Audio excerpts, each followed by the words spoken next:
कुल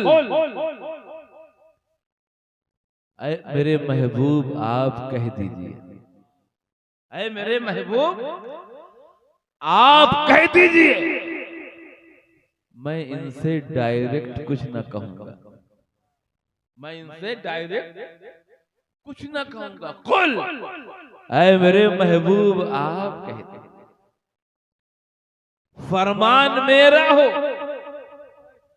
फरमान मेरा हो, जबान आपकी, हुक्म मेरा हो, लिसान आपकी, ऐ मेरे महबूब आप कह दीजिए। अब कुछ लोग परेशान हो गए, बेचैन हो गए, बेकरार हो गए कि ए मौला ये तू क्या फरमा रहा है। तुझको तो जो कहना है अपने बंदों से कहना है। तू कादरे मुतलक है, रब्बुल आलमीन है, खालिक़े कायनात है। तू चाहे अपने बंदों से डायरेक्ट कह दे, तू खालिक है, जिससे कहना है वो तेरी मखलूक है। तू राज़िक है, जिससे कहना है वो तेरी मरज़ूक है। तू मालिक है, जिससे कहना है वो तेरी मरबूब है, ममलूक है। तू रब है, जिससे कहना है तो वो तेरी मरबूब है। तो ऐ खुदा, तू अपने बंदों से डायरेक्ट क्यों नहीं कह देता? तुझको मौला कुल की क्या जरूरत? तो जवाब मिला कि हम अपने बंदों से डायरेक्ट कुछ नहीं कहते, हम अपने बंदों से डायरेक्ट कुछ नहीं कहते। जो कहते हैं अपने महबूब के वसीले से कहते हैं। तो जब हम खुदा होकर, कादरे मुतलक होकर, रब्बुल आलमीन होकर अपने बंदों से डायरेक्ट कुछ नहीं कहते, तो बंदों में इतनी हिम्मत कहां से आ गई कि खुदा से डायरेक्ट? वाह वाह वाह, हाय हाय, जिंदाबाद जिंदाबाद, बहुत खुदा कादरे मुतलक है, वो कुदरत रखता है। बंदों से डायरेक्ट कहने पर कुदरत रखता है, मगर डायरेक्ट नहीं कह रहा, मगर डायरेक्ट नहीं कह रहा है। अपने महबूब के वसीले से कहते हैं, अपने महबूब के वसीले से कह रहा है। और जो कुदरत नहीं रखते,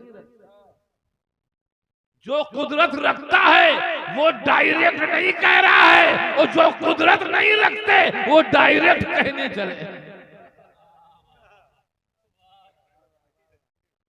तो अल्लाह ने हमें एक रास्ता दिखा दिया है, एक तरीका बता दिया है। अल्लाह का रास्ता इख्तियार करो, अल्लाह के रास्ते पे चलो।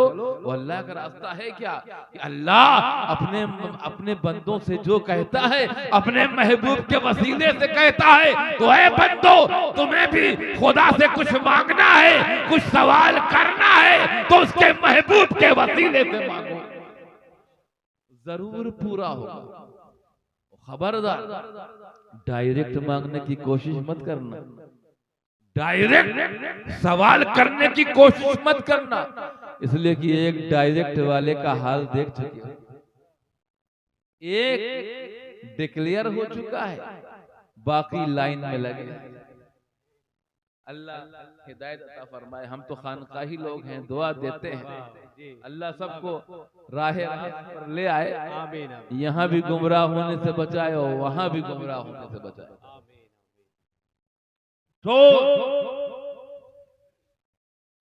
ये बात साफ हो गई कि अल्लाह अपने बंदों से कुछ नहीं कहता, जो कहता है अपने महबूब के वसीले से कहता है। कुल ऐ मेरे महबूब आप कह दीजिए, ऐ मेरे महबूब आप कह दीजिए। किनसे कह दीजिए? आयते पाक खुद दलालत कर रही है, इन कुंतुम तुहिब्बुनल्लाह, उनसे कह दीजिए जो अल्लाह की मोहब्बत चाहते हैं। उनसे कह दीजिए जो अल्लाह की मोहब्बत की तमन्ना रखते हैं। उनसे कह दीजिए जो अल्लाह की मोहब्बत की आरज़ू रखते हैं। भाई वो हमारा रब है, हम उसके बंदे हैं, तो हम सब चाहते हैं कि हम अल्लाह से मोहब्बत करें। हम सब चाहते हैं ना अल्लाह से मोहब्बत करें, मगर अल्लाह क्या फरमा रहा है? अगर तुम वाकई अल्लाह से मोहब्बत करना चाहते हो, गौर से सुनिएगा, अगर आप वाकई अल्लाह से मोहब्बत करना चाहते हो, अरे पहले लोग अल्लाह की मोहब्बत हासिल करने के लिए जंगलों की खाक छानते थे, सहरा की खाक नवर्दी करते थे, यहाँ तक कि गुफाओं में बैठकर इबादत करते थे, पहाड़ों की चोटियों पर बैठकर कठोर तपस्या करते थे कि हमें खुदा की मोहब्बत हासिल हो जाए, हमें खुदा की मोहब्बत हासिल हो जाए।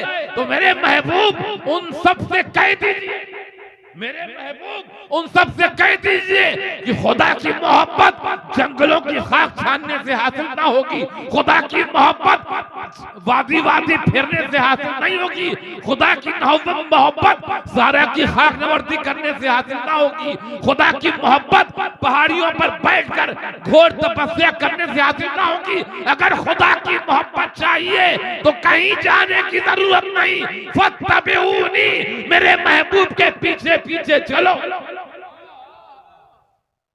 मेरे महबूब के पीछे पीछे चलो, उन्हें फॉलो करो, उनकी इत्तेबा करो, मेरे महबूब के। हमें चाहना क्या है, हम चाहते क्या है? अल्लाह की मोहब्बत। हम क्या चाहते हैं? अल्लाह की मोहब्बत। मगर अल्लाह से फरमाता है अगर तुम अल्लाह से मोहब्बत करना चाहते हो तो मेरे महबूब की इत्तेबा करो, उनको फॉलो करो, उनकी इत्तेबा करो। मैंने कहा ऐ मेरे मौला, ऐ मेरे मौला परवरदिगार, हम तो तेरी तरफ आना चाहते हैं, हम तो तेरी तरफ आना चाहते हैं और तू रसूल की तरफ भेज रहा है। हम तो तेरी तरफ आना चाहते हैं और मौला तू रसूल की तरफ भेज रहा है। मौला हम तेरी तरफ आना चाहते हैं, अपनी तरफ बुला ले, डायरेक्ट अपनी तरफ बुला ले। तो जवाब मिला कि खुदा की तरफ आना चाहता है, खुदा की तरफ आना चाहता है। खुदा क्या तरफ वाला है? खुदा तो तरफ से पाक है। अगर खुदा के लिए माना तरफ तो ईमान हो जाएगा बरतरफ। तो खुदा के लिए तरफ का लफ्ज आप इस्तेमाल ही नहीं कर सकते। तो जो तरफ से पाक हो, सिमत से पाक हो, जहद से पाक हो, मकान से पाक हो, मकानियात से पाक हो, तो उसकी तरफ कैसे जाओगे? उसकी तरफ कैसे जाओगे? अरे मैं कहता हूं कि तुम खुदा की तरफ तो रुख भी नहीं कर सकते, खुदा की तरफ रुख भी नहीं कर सकते। अगर खुदा की तरफ रुख करना मुमकिन होता तो सबसे पहले उसकी नमाज में होता, जो अफजल इबादत नमाज में होता है। मगर नमाजियों ये बताओ कि नमाज में रुख किस तरफ, नमाज में रुख किस तरफ? तो सब कहेंगे काबा की तरफ। ये क्या बात हुई? नमाज अल्लाह की पढ़ रहे हो, नमाज अल्लाह की पढ़ रहे हो और मुंह काबा की तरफ कर रहे हो। नमाज अल्लाह की पढ़ रहे हो, मुंह काबे की तरफ कर रहे हो। क्या काबा अल्लाह है? नहीं ना। तो जो अल्लाह नहीं है वो क्या हुआ? गैरुल्लाह। नमाज अल्लाह की, नमाज अल्लाह की और रुख गैरुल्लाह की तरफ, रुख गैरुल्लाह की तरफ। अब सोचने वाली बात ये है, कुछ लोग हैं जो गैरुल्लाह की तरफ जाने से भागते हैं, गैरुल्लाह गैरुल्लाह करते रहते हैं और गैरुल्लाह के आस्थाने पे जाने से रोकते हैं कि गैरुल्लाह है वहां मत जाओ। खुद नमाज में रुख गैरुल्लाह की तरफ,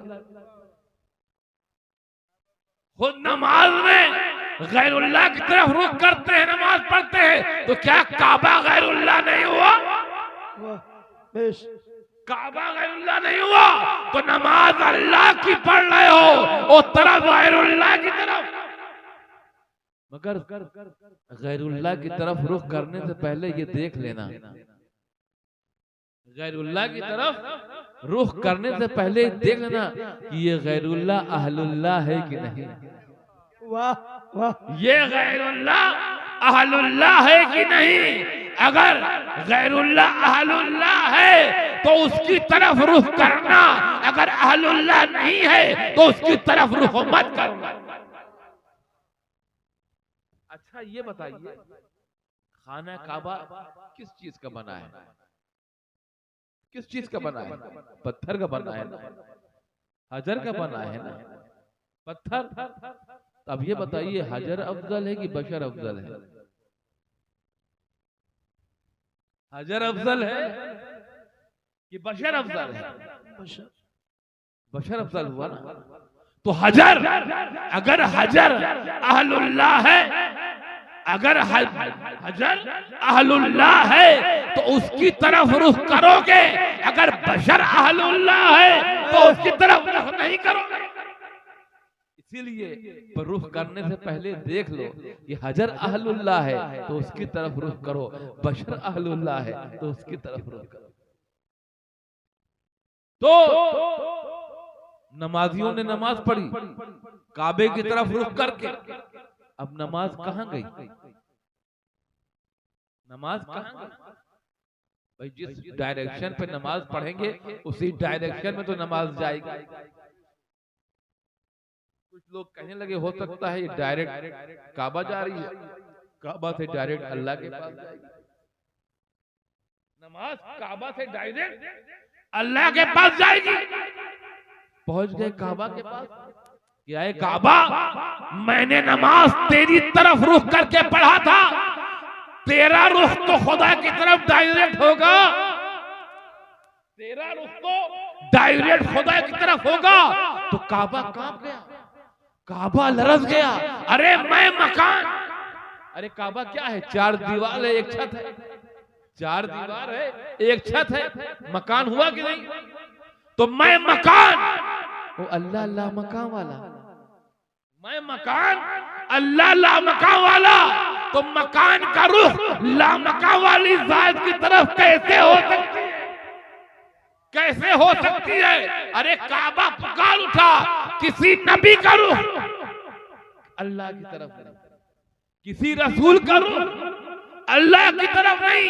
हाँ, बस एक ऐसा नबी जो सबसे नेक है, जो सबसे नेक है, जो शबे मेराज बुलंद हुआ तो खाने काबा से भी बुलंद हुआ, शबे मेराज बुलंद हुआ तो आसमानों से भी बुलंद हुआ, सब शबे मेराज बुलंद हुआ तो अर्शे आज़म पे कदमे नाज रखता हुआ बुलंद हुआ। वो ऐसा बुलंद हुआ कि सिदरतुल मुंतहा पहुंच गया, जहां हजरत जिब्राइल अलैहिस्सलाम के कदम रुक गए, मगर वो बुलंद होता रहा यहां तक कि वो लामका तक पहुंच गया। वाह वाह, सुभान अल्लाह, लामका तक पहुंच गया। तो वही जात है जो लामका तक जाने वाली है। तो उस नमाजी का रुख काबा की तरफ, नमाज काबा आ गई। अब काबा का रुख तो डायरेक्ट अल्लाह की तरफ नहीं, काबा का रुख डायरेक्ट अल्लाह की तरफ नहीं हो सकता। तो इसी मसले को हल करने के लिए बरेली का वो ताजदार फाजिले बरेलवी, इमाम इश्क मोहब्बत आला हजरत इमाम अहमद रजा खान रहमतुल्लाह रिजवान हरम शरीफ में हाजियों को पुकार पुकार के कहते हैं, हाजियों आओ शहंशाह का रौजा देखो, काबा तो देख चुके, काबे का काबा देखो। नारे तकबीर, नारे रिसालत, मसलके आला हजरत फैजाने मखदूम अशरफ हुजूर सैयद जमाले मिल्लत, नारे तकबीर, नारे रिसालत। ये किसी का नबी, किसी नबी का रुख डायरेक्ट अल्लाह की तरफ नहीं, किसी रसूल का रुख डायरेक्ट अल्लाह की तरफ किसी का नहीं, बस एक ज़ात जो रहमते आलम है, नूरे मुजस्सम है, जिनकी आप कॉन्फ्रेंस में आप बैठे हैं, मुख्तारे दो आलम कॉन्फ्रेंस में, वही एक ऐसी जात है, वाहिद जात जो अल्लाह तक डायरेक्ट पहुंचने वाले, अल्लाह तक डायरेक्ट पहुंचने वाले हैं तो उन्हीं का रुख डायरेक्ट अल्लाह की तरफ है, उन्हीं का रुख डायरेक्ट अल्लाह की तरफ है। अब आपने नमाज पढ़ी, नमाज काबा गई, काबा गई। अब काबा सारी नमाजों को हुजूर की तरफ फॉरवर्ड कर देगा, हुजूर की तरफ फॉरवर्ड कर देगा। मगर ये सोचिए, ये सोचने वाली बात ये है कि क्या काबा हर नमाज को फॉरवर्ड करेगा? क्या काबा हर नमाज को हुजूर की तरफ फॉरवर्ड करेगा?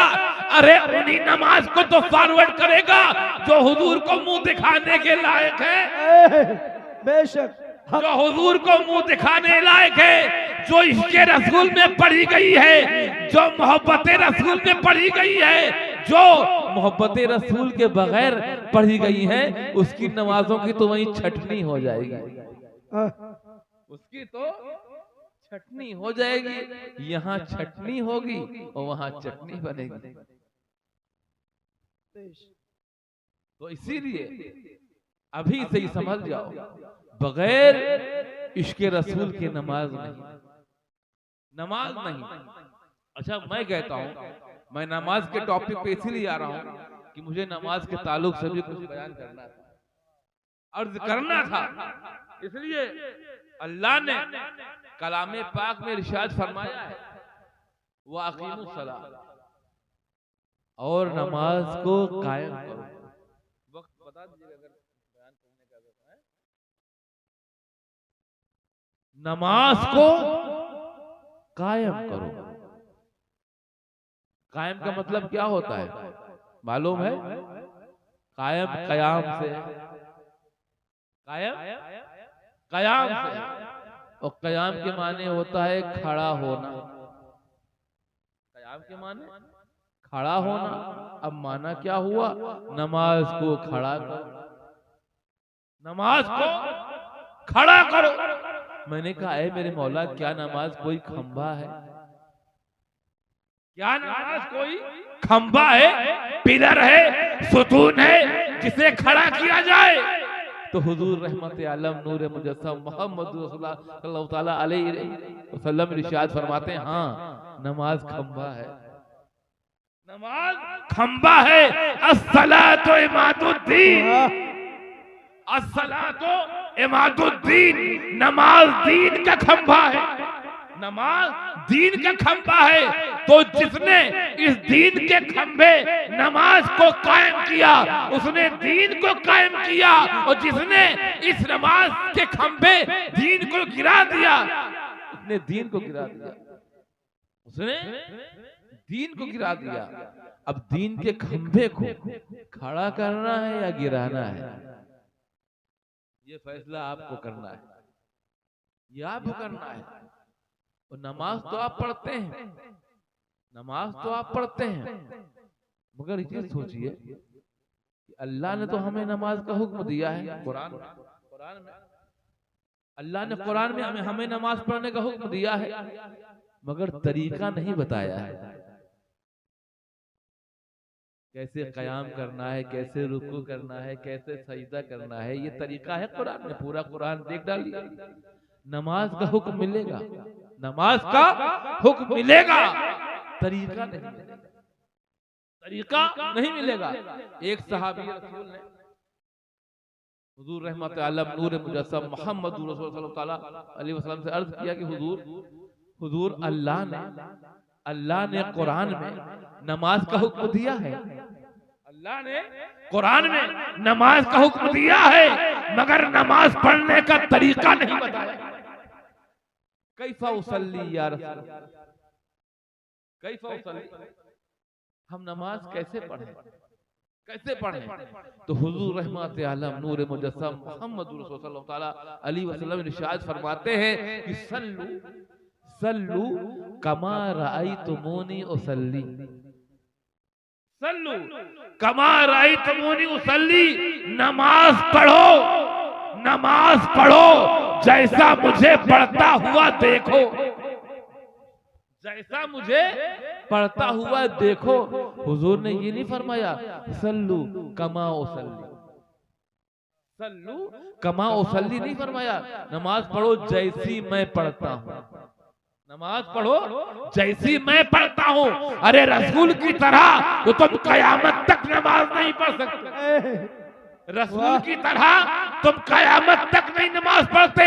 इसीलिए हुजूर ने फरमाया सल्लू कमा रअयतमूनी उसल्ली, नमाज पढ़ो जैसा मुझे पढ़ता हुआ देखो।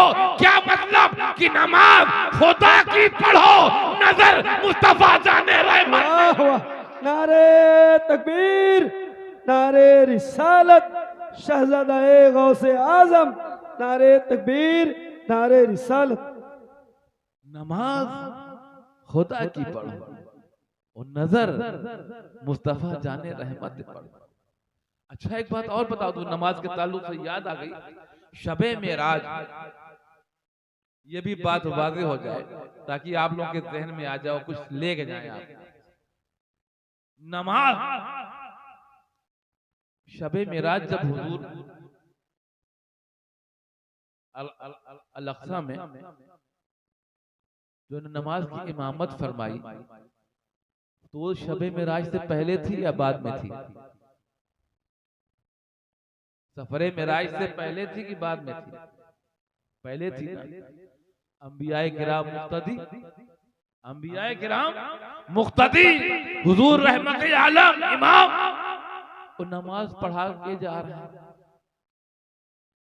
और लाने क्या जा रहे हैं? नमाज। उस वक्त नमाज नहीं मिली थी, नमाज मिली थी, नमाज लेने जा रहे थे। शबे मेराज लामका में नमाज मिली, लामका में हुजूर की नमाज मिली हुजूर को, लेकिन जो नमाज पढ़ा के जा रहे हैं ये कौन सी नमाज थी? इस पर गौर नहीं करते आप लोग, गौर नहीं करते। तो वो जो हुजूर पढ़ा के जा रहे हैं, जो हुजूर नमाज पढ़ा के जा रहे हैं, वो नबियों की नमाज, जो हुजूर नमाज पढ़ा के जा रहे हैं वो नबियों की नमाज है, और जो लामका से नमाज लेकर आ रहे हैं वो उम्मतियों की नमाज है, वो उम्मतियों की नमाज है। तो इससे पता चल गया कि नबी की नमाज और है, नबी की नमाज और है, उम्मती की नमाज और है। नबी की नमाज और है, उम्मती की नमाज और है। नबी की सलात और है, उम्मती की सलात और है। तो सोचो मोमिनो कि जब नबी की सलात की तरह, जब नबी की सलात की तरह तुम्हारी सलात नहीं हो सकती, तो नबी की जात की तरह तुम्हारी जात कैसे हो सकती? कैसे हो सकती?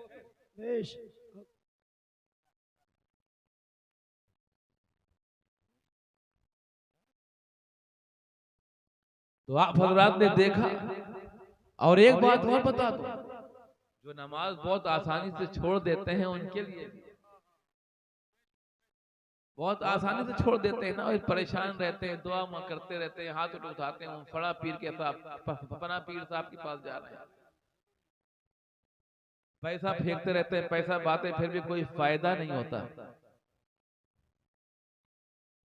बेनमाजी की कोई दुआ कबूल नहीं होती, और जितने बड़े पीर के पास चला जाए, जितने बड़े पीर के पास चला जाए, उसकी भी दुआ कबूल नहीं होगी, उसकी भी दुआ कबूल नहीं होगी। क्यों नहीं होगी ये भी बता दे, क्यों नहीं होगी ये भी मैं बता। शबे मेराज जब अल्लाह ने हुजूर को तोहफे में नमाज दिया, उम्मत के लिए तोहफे में क्या दिया? नमाज दिया। तो सबसे पहला तोहफा उम्मत के लिए क्या हुआ अल्लाह की तरफ से? नमाज ना, नमाज ये मोमिनों के लिए तोहफा है, मोमिनों के लिए तोहफा है। इसीलिए कहते हैं अस्सलातु मिराजुल मोमिनीन, सलात मोमिनों की मेराज है, नमाज मोमिनों की मेराज है। पहला तोहफा अल्लाह ने आपके लिए भेजा, हुजूर रहमत आलम नूर मुजस्सम मोहम्मद सल्लल्लाहु अलैहि वसल्लम के जरिए से हमारे पास। अब देखिए, पहले तोहफे की कदर करनी चाहिए कि नहीं? अभी आप किसी को तोहफा दें, आप अपनी मिसाल लीजिए, किसी को तोहफा दें, अगर वो आपके पहले तोहफे की कदर नहीं करेगा, उसको दूसरा तोहफा देंगे? आप खुद अपने दिल पे हाथ रख के कहिए, तोहफा देंगे? नहीं देंगे ना। यही कहेंगे ना, इसने मेरे जब पहले तोहफे की कदर नहीं की, इसने जब मेरे पहले तोहफे की कदर नहीं की, तो मैं दूसरा तोहफा इसे क्यों दूं?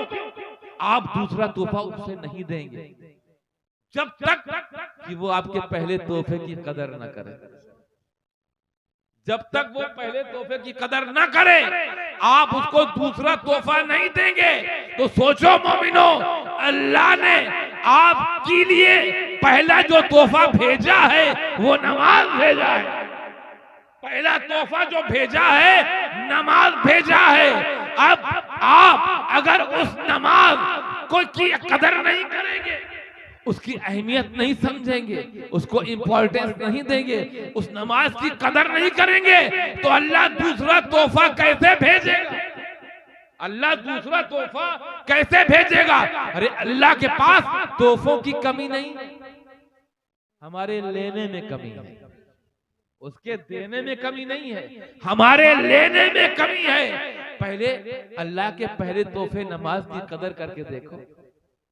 अल्लाह से हम दुआ करते हैं, बरकत की दुआ करते हैं, रहमत की दुआ करते हैं, मगफरत की दुआ करते हैं, मगर दुआ कबूल नहीं हो रही। क्यों नहीं हो रही है?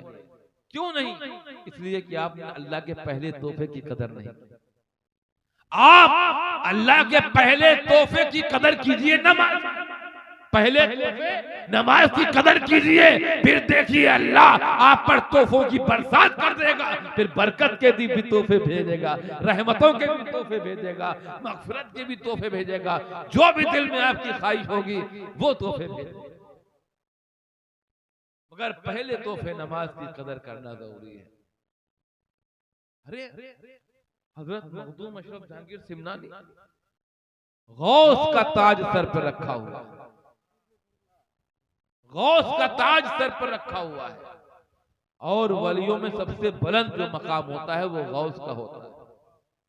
इसलिए आपको गौसुल आलम कहा जाता है। हुजूर गौसे आजम शेख अब्दुल कादिर जिलानी वो गौसे आजम है, गौस में भी सबसे बुलंद है, गौस में भी सबसे बुलंद है, मगर हजरत मखदूम अशरफ जहांगीर सिमनानी वो गौसुल आलम है। आप नमाज के ताल्लुक से फरमाते हैं कि मैंने रूहानियत की हर मंजिल पार की। रूहानियत की हम आप क्या हैं? कुछ नहीं है। हम आप क्या हैं? कुछ नहीं है। हजरत मखदूम अशरफ जहांगीर सिमनानी फरमाते हैं कि मैंने रूहानियत की हर मंजिल पार की, मगर किसी मंजिल पर मैंने ये नहीं देखा जहां नमाज माफ हो, नमाज माफ हो। तो इतने बड़े बड़े औलियाए किराम पर जब नमाज नहीं माफ हुई तो हम पर आप पर कैसे हो सकती है? अल्लाह ताला हमें और आपको नमाज पढ़ने का शौक अता फरमाए, लज्जत बंदगी अता फरमाए, शौक इबादत अता फरमाए, और आप सबका आना मुबारक फरमाए, और आप जो जो मुरादें अपनी लेकर आए हैं दूर दराज से, अल्लाह आप सबकी जायज़ मुरादों को पूरा फरमाए, तमाम औलिया किराम के फैज़ान से खूब खूब माला माल फरमाए। वमा अलैना इल्लल बलाग। अस्सलामु अलैकुम व रहमतुल्लाहि व बरकातहू।